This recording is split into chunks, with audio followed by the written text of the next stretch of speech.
নমস্কাৰ বন্ধুসকল, আজি আমি আমাৰ চেনেলত আলোচনা কৰিম PM কিষাণ যোজনাৰ অধীনত অহা 19তম কিস্তি সম্পৰ্কে। প্ৰধানমন্ত্ৰী কিষাণ সন্মান নিধি PM কিষাণ ভাৰত চৰকাৰে কৃষকসকলৰ বাবে চালু কৰা এক গুৰুত্বপূৰ্ণ আঁচনি। এই আঁচনিৰ জৰিয়তে বছৰি ৬,০০০ টকা কৃষকৰ একাউণ্টত দীঘলীয়া সময় ধৰি জমা হৈ আহিছে। এইটো মূলতঃ ৩খন কিস্তিত ভাগ কৰি দিয়া হয়, প্ৰতি কিস্তিত ২,০০০ টকাৰ সহায়।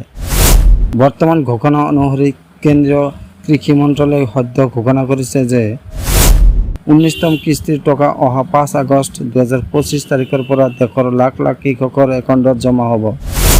অসমত এই আঁচনিৰ পৰা ৩৫ লাখৰো অধিক কৃষকে লাভ পাব বুলি আশা কৰা হৈছে। ইতিমধ্যে ৰাজ্য চৰকাৰেও তালিকা প্ৰস্তুত কৰি কেন্দ্ৰলৈ পঠিয়াইছে। আপোনাৰ একাউণ্টত কিস্তিৰ টকা আহিব নেকি? কেনেকৈ চাব? PM কিষাণ পৰ্টেলত যোৱাৰ পাছত বেনিফিচিয়াৰী ষ্টেটাছ অপশ্যনত ক্লিক কৰক।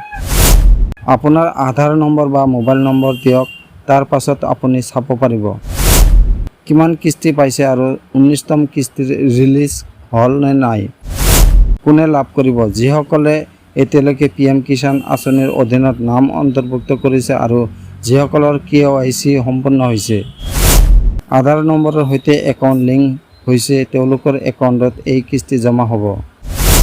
ভুৱা তথ্য দিয়া কৃষকে এই কিস্তি নাপাব। যিসকলে আধাৰ বেংক মিছমেচ আছে, তেওঁলোকেও লাভ নাপাব। সহায়ৰ বাবে ক'ত যোগাযোগ কৰিব? আপুনি PM কিষাণ হেল্পলাইন নম্বৰ 155261ত যোগাযোগ কৰিব পাৰে। স্থানীয় কৃষি বিষয়া বা CHC কেন্দ্ৰত গ'লেও সহায় পাব। বন্ধুসকল, PM কিষাণ আঁচনি এটি ডাঙৰ সহায় কৃষকৰ বাবে, কিন্তু তাৰ উপভোগ কৰিবলৈ নিয়মবোৰ মানিব লাগিব।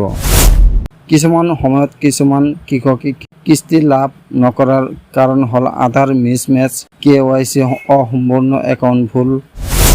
তেনে নহ'বলৈ আজি এই ভিডিঅ'টো চাই KYC সম্পূৰ্ণ কৰক আৰু আপোনাৰ অধিকাৰৰ বাবে সজাগ থাকক।